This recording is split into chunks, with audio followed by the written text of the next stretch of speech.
일입니다. 하반기 사역을 시작하는 첫 번째 금요 성령 집회입니다. 계절이 새롭게 시작되는 가을에 문턱에 들어섰습니다만 여전히 아직도 여름이 아쉬워라 우리를 잡고 놓아주지 않지요. 그렇지만 세월이 오는 것을 어떻게 막을 수가 있겠습니까? 이제 다시 우리의 마음을 가다듬고 새 계절에 또 새로운 사역 앞에 새 은혜가 우리 가운데 부어질 수 있도록 기대하는 마음으로 오늘 이 밤에 함께 말씀을 나누고 기도하는 시간이 되기를 바랍니다.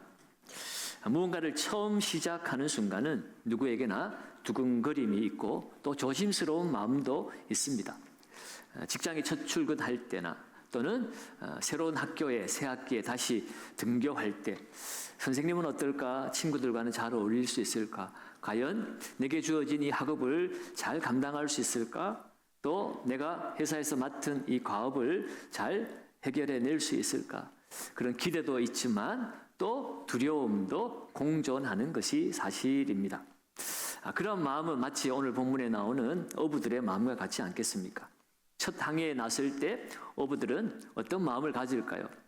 이번에 항해에 가서는 정말 고기를 많이 잡아가지고 와야 되겠다. 그런 꿈과 기대를 가지고 출항을 합니다. 그러면서도 동시에 드는 마음은 또 어떤 것이 있겠습니까? 과연 이번에 나아가서 만선을 할 수 있을까? 고기를 정말 잘 잡을 수 있을까?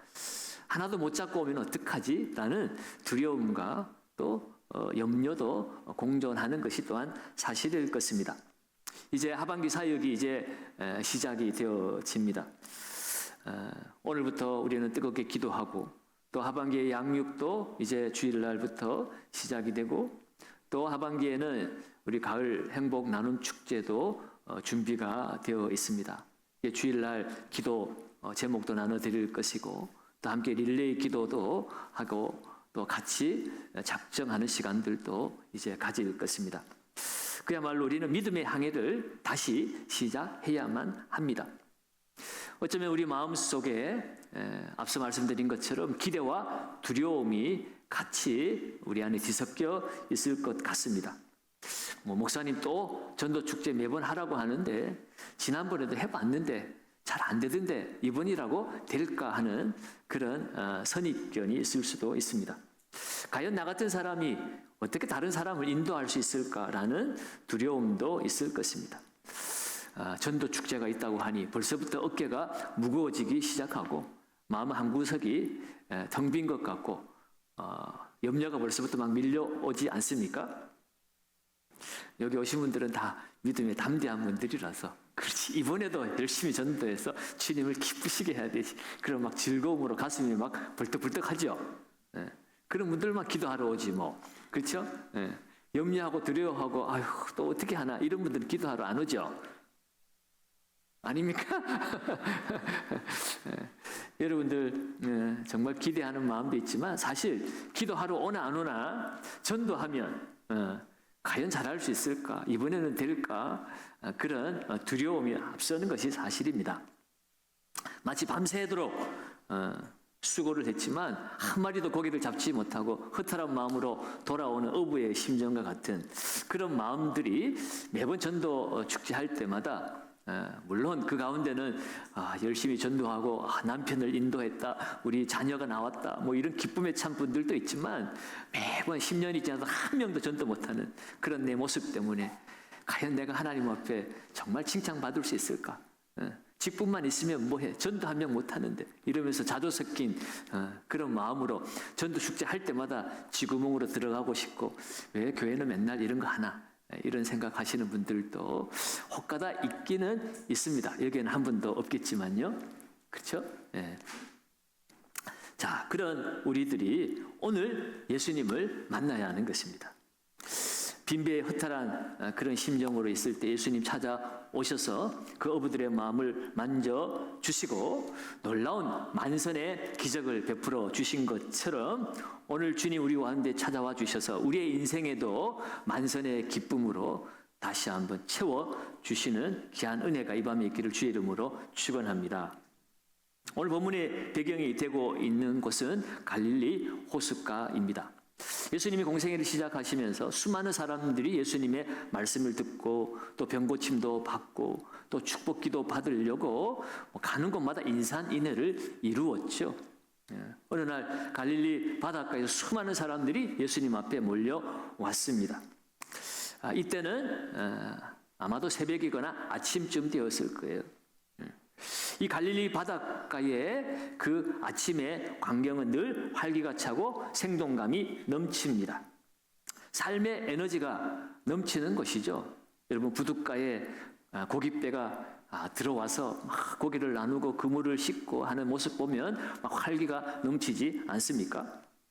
그런데 그 활기찬 그 바닷가에 그 모습은 우리가 늘 상상을 할 수 있습니다만, 오늘 본문에 나오는 어부들, 베드로와 그의 동료들만큼은 이날 새벽만큼은, 이날 아침만큼은 유난히 어깨가 무겁고 정말 아무 말도 할 수 없는 그런 축 처져 있는 그런 모습이었습니다.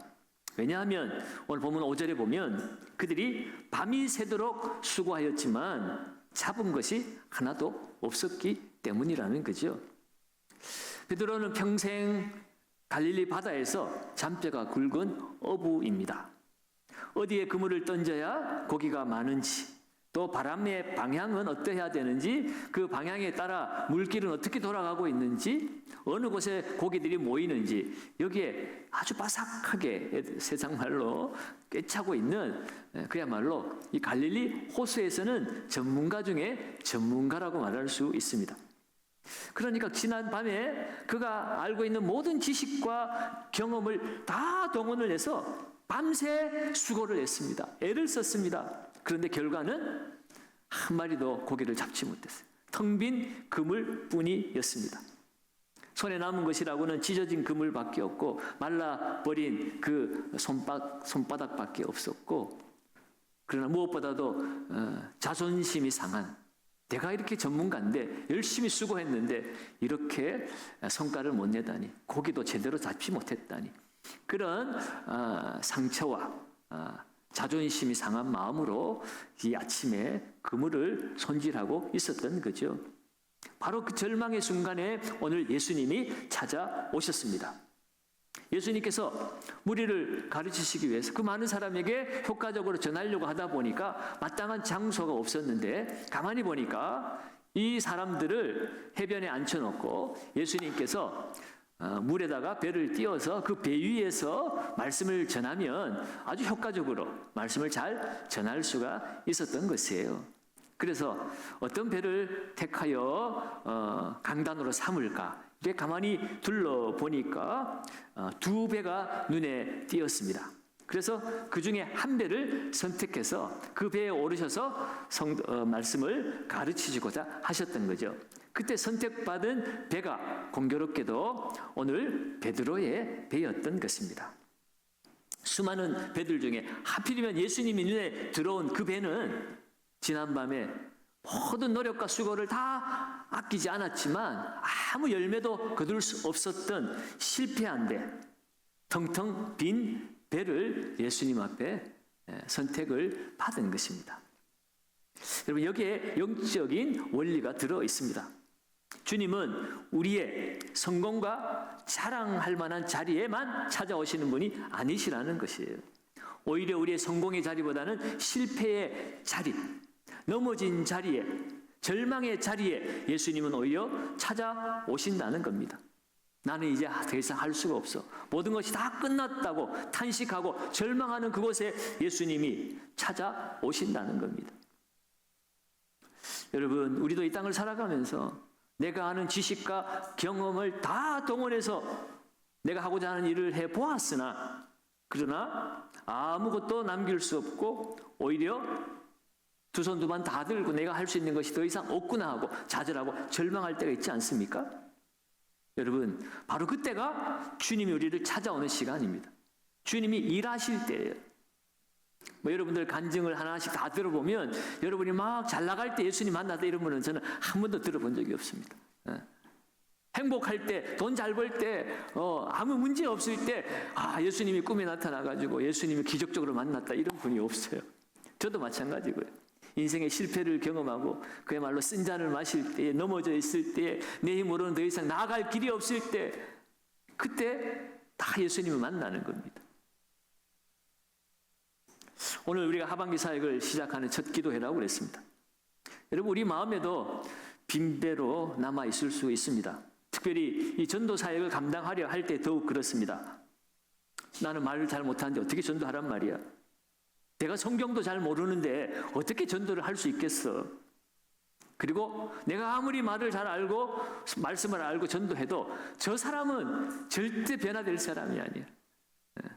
우리 남편은 절대로 내 말 들을 사람 아니야. 우리는 스스로 이미 단정 지어버리고 할 수 없다라고 포기할 때가 얼마나 많이 있습니까? 과거의 실패 경험 때문에, 선입견 때문에 우리의 인생의 배를 그냥 텅 빈 빈배로 만들어 놓고 우리가 살아가고 있을 때가 있죠. 어떤 집사님이 가족을 위해서 한 10년을 계속 기도를 했습니다. 그런데 그 가족 한 명도 전도를 받고 교회를 나온 사람이 없었습니다. 그래서 내가 뭘 잘못했길래 이렇게 전도가 안 되나? 내 가족 한 명도 전도 못하는 내가 정말 신앙생활 제대로 할 수 있나? 그렇게 늘 한탄하고 있었습니다. 내가 부족해서 그런가 보다. 좌절로 눈물의 밤을 지새웠습니다. 그런데 어느 날 그 집사님의 남편이 갑자기 교회 가는 집사님을 따라 나서면서 나도 하나님 만나고 싶다. 나 좀 데리고 가라. 그렇게 고백을 하고 어느 날 갑자기 교회에 나와서 함께 신앙생활을 하게 되었다는 이야기를 들었습니다. 여러분, 아무것도 일어나지 않은 것 같은 그 기나긴 세월 동안 내 눈에는 아무 일도 안 보였지만 하나님은 일하고 계셨던 것이에요. 남편의 마음을 만지고 있었던 거죠. 하나님이 어떻게 일하고 계신지 모릅니다, 여러분.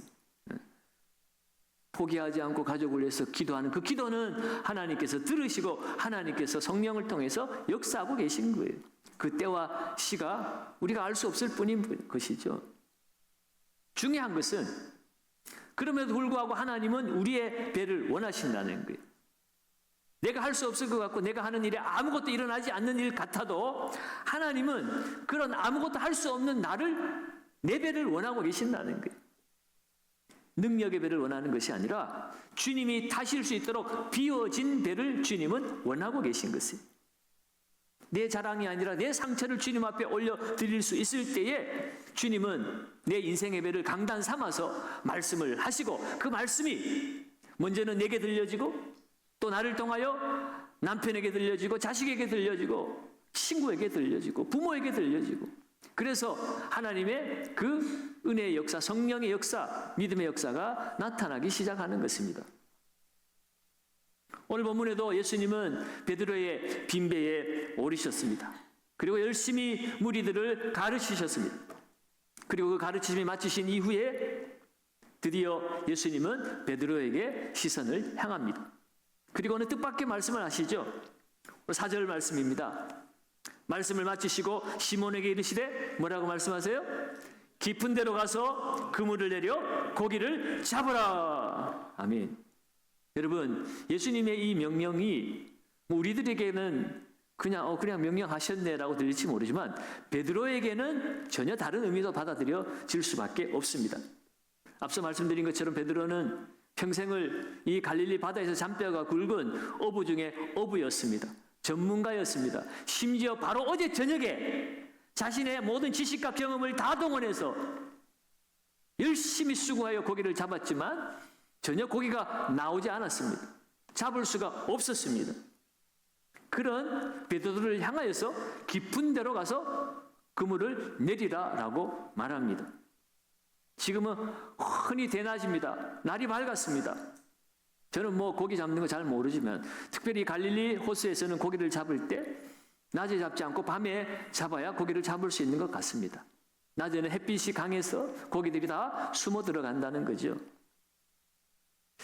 여러분, 베드로가 이 예수님의 말씀을 들을 때 얼마나 마음속으로 참 가짜났겠습니까? 예수님은 직업이 뭐였어요? 어부였어요? 목수였죠. 목수였어요. 예수님은 고기를 잘 모릅니다. 고기 잡아본 분이 아니에요. 목사하신 분이에요. 그런데 어부 전문가에게 그것도 대낮에 깊은 데로 가서 그물을 던지라라고 이야기합니다. 아마 보통 사람, 제가 그렇게 얘기를 했으면 베드로가 이 양반아 당신 지금 헛소리 하지 마 하면서 저한테 면박을 줬을 것 같아요. 이 샌님 같은 양반아, 내가 당신보다 이 갈릴리 호수에 대해서는 알아도 더 잘 알고 어젯밤에도 내가 고기를 잡았는데 벌건 대낮에 지금 어디 가서 고기를 잡으라는 거냐 라고 면박을 줬을 것 같습니다. 내가 해볼 만큼 다 해봤는데 안 되는 건 안 된다. 쓸데없는 얘기하지 마라. 그는 내면의 소리가 자신의 이성과 상식이 다 동원되어져서 아니오라고 내면에서는 막 소리치고 있는 거예요. 베드로가. 그렇지 않겠습니까? 그냥 막 입이 막 벌어져서 그냥 예수님한테 막 나오려고 하는 막 그런 순간인데 베드로는 그걸 참았어요. 놀랍게도 베드로의 위대함이 드러납니다.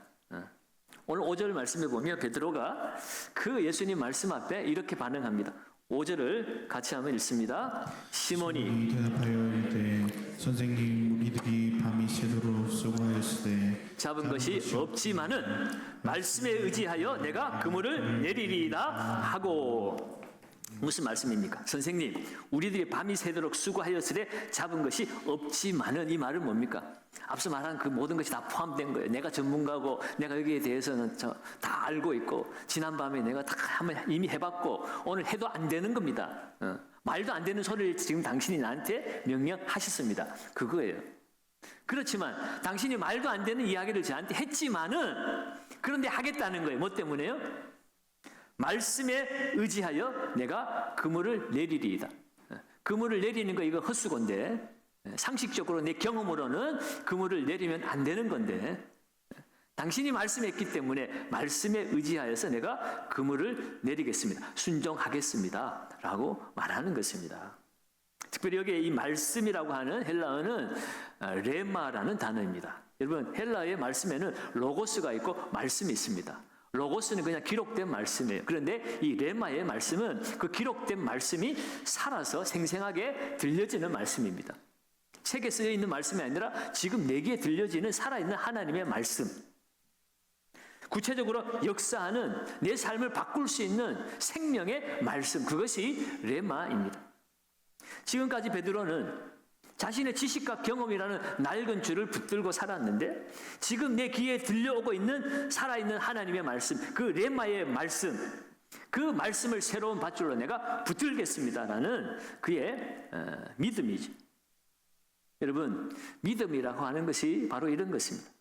이해될 때 순종하는 것, 그것은 믿음이 아닙니다. 그거는 믿음이 없어도 사실은 이해가 되니까 순종하는 거 당연한 거죠.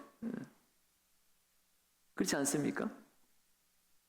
오늘 온도가 이렇고 습도가 이렇고 오늘 날씨가 이렇고 하니까 오늘 비록 밤에 고기가 많이 잡히지만 오늘만큼은 낮에 깊은 데 가서 그물을 던지면 고기가 잡힐 수 있다라고 내가 이해가 되어지면 고기 잡는 사람이 고기 많이 잡을 수 있다는데 순종 안 할 사람이 어디 있어요?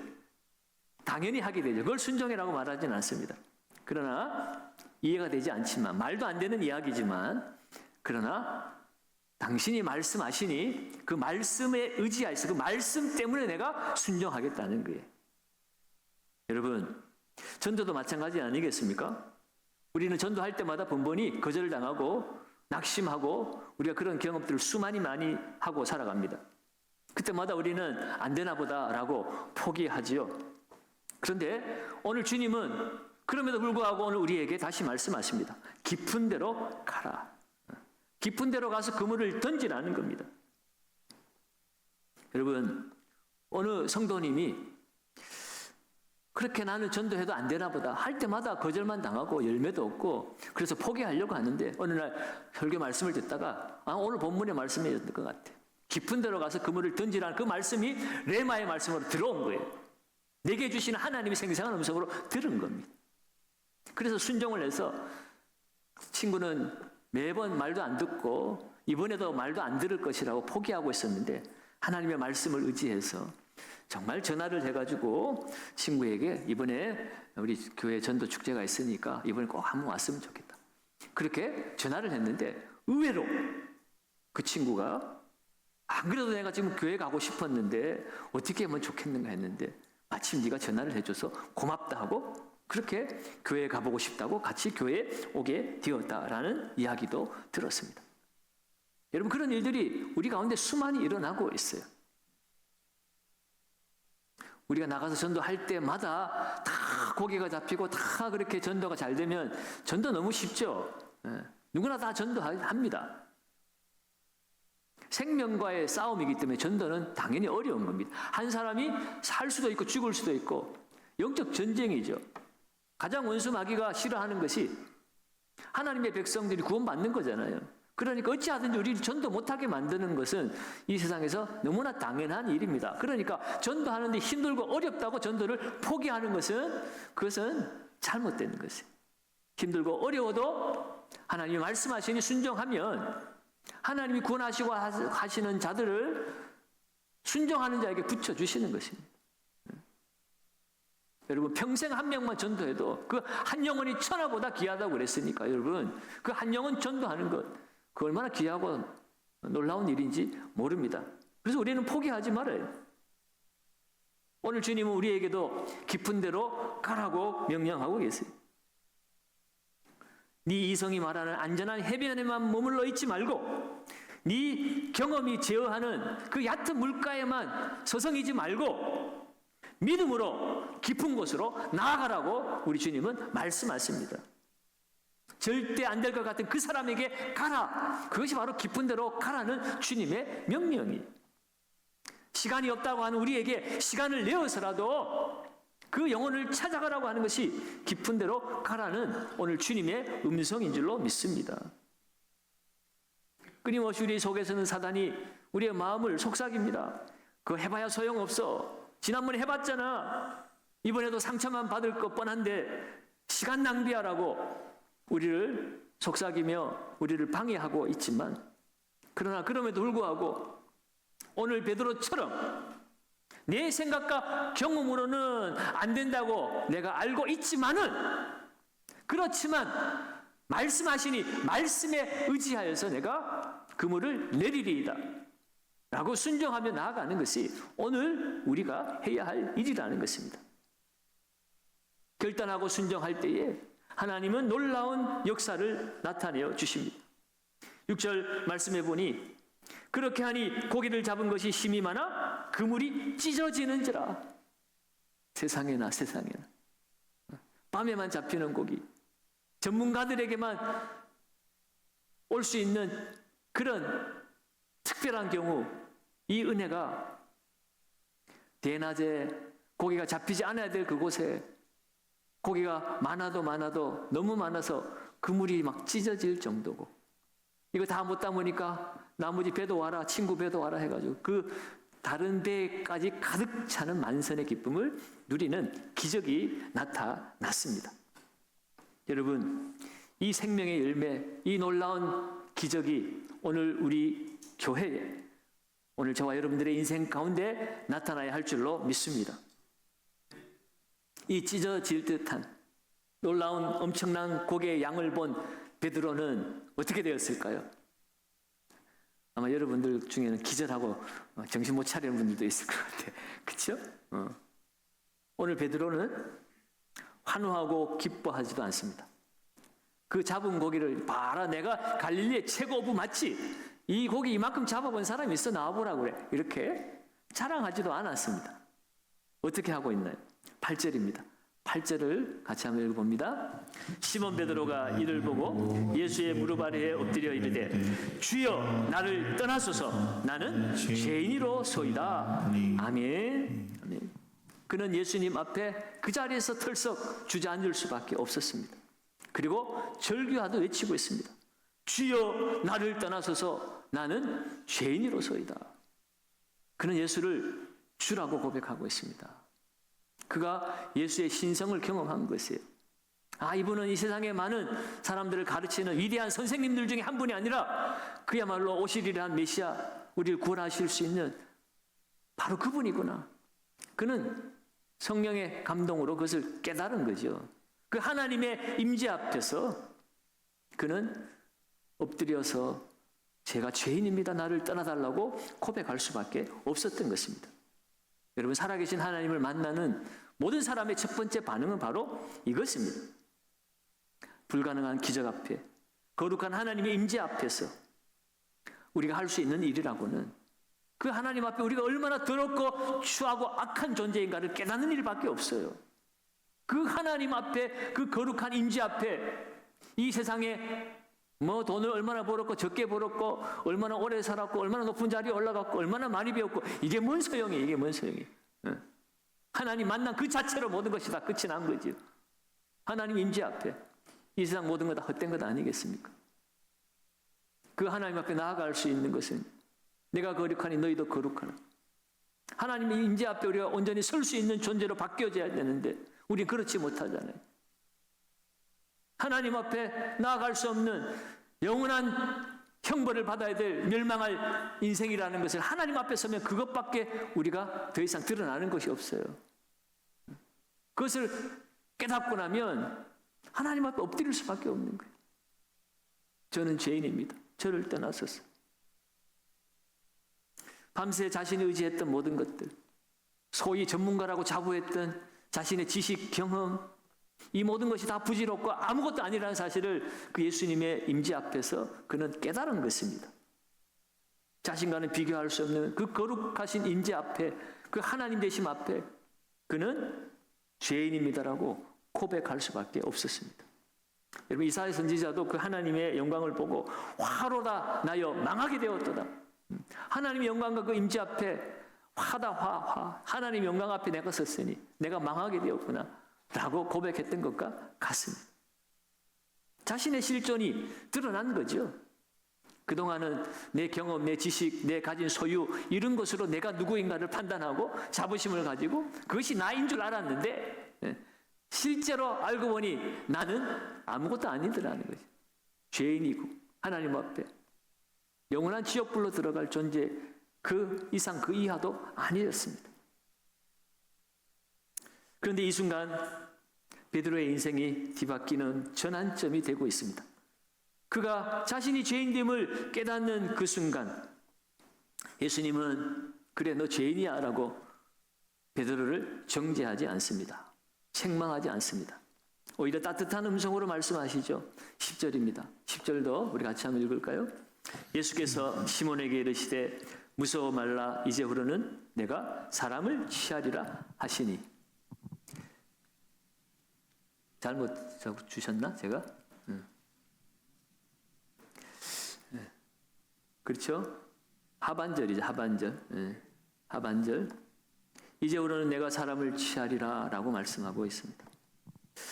여러분, 여기서 이 사람을 낚으리라 라고 하는 말씀, 이 말씀은 그 원어의 의미를 보면 단순히 그냥 이렇게 사로잡는다라는 의미를 넘어서서 산채로 붙잡다, 생명을 구원하다라는 의미를 가지고 있습니다. 그러니까 오늘 이 베드로를 향하여서 너는 지금까지 이 죽음의 바다에서 고기 잡아서 죽이고 그거 먹는 일에 인생 다 쏟았는데 이제는 그 죽음의 바다에서 죽어가는 영혼들을 건져내어서 그들을 살리는 일을 해라. 이 위대한 일을 내가 너에게 맡길 것이다. 사람을 취하라고 그렇게 베드로를 부르신 것입니다. 그의 삶을 완전히 바꾸어 놓았습니다. 여러분, 이것이 바로 복음의 능력입니다. 베드로의 그 실패의 자리에서 하나님 그것을 끝이라고 말하지 아니하시고 그의 실패를 새로운 사명의 출발점으로 만드신 것입니다. 자신의 연약함과 죄인됨을 철저히 깨달은 바로 그 지점에서 하나님의 위대한 부르심이 시작되었습니다. 여러분들도 그렇지 않습니까? 하나님 앞에 자신의 죄인됨을 깨닫고 회개하고 눈물 흘리고 그렇게 기도할 때 그때 하나님의 살아계심을 경험하고 하나님의 부르심을 우리가 경험하고 주의 자녀로 또 이 주의 일꾼으로 우리가 살아가고 있습니다. 저 또한 다르지 않습니다.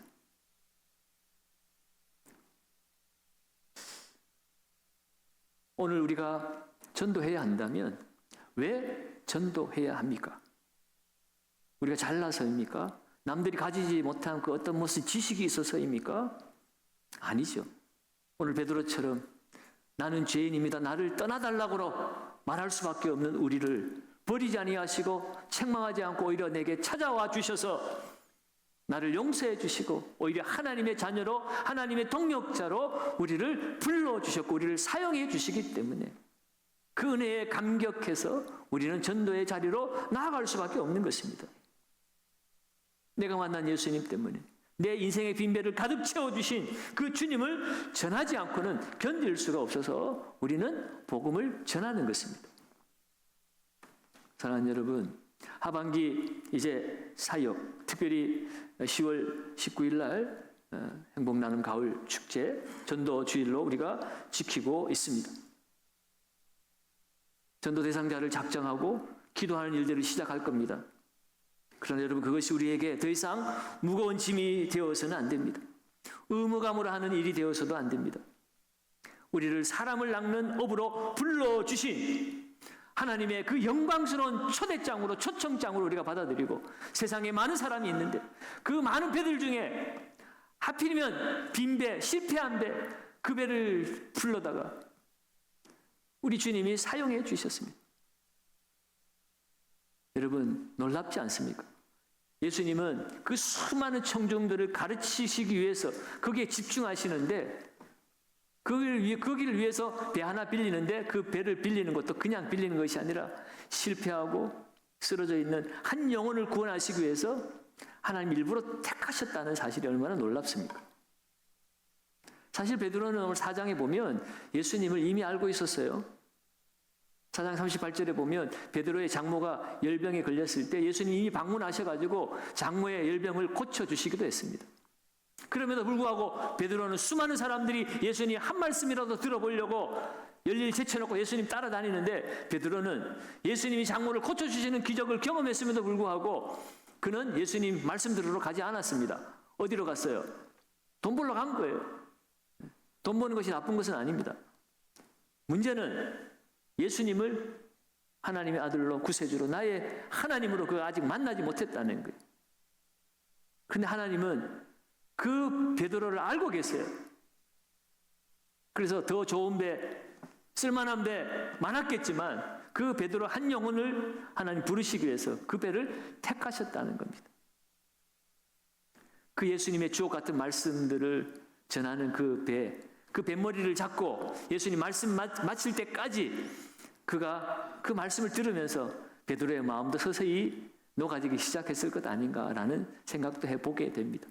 그 말씀 위에 하나님의 그 생명의 역사, 놀라운 기적이 나타나니 그것이 함께 시너지가 되어가지고 베드로는 주님 앞에 꼬꾸라질 수밖에 없었던 거죠.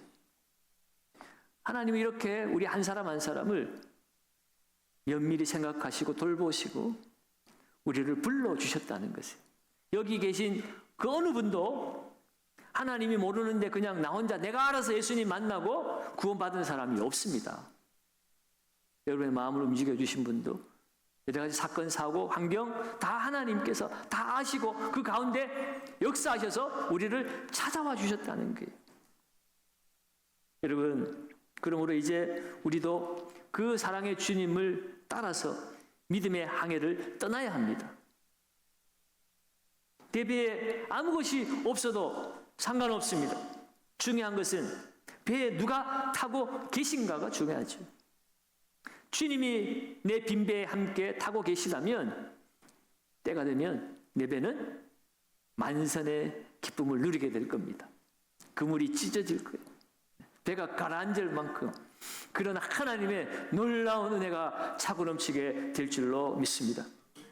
오늘 이 말씀을 붙들고 우리의 믿음의 그물을 다시 던질 수 있기를 바랍니다. 상황과 환경을 탓하지 말고 주님 말씀하시니 그 살아 역사하시는 말씀에 의지하여서 그물을 내릴 때에 내 인생의 배, 우리 교회의 빈배들이 가득 채워지는 놀라운 기적의 역사를 경험하게 될 것입니다.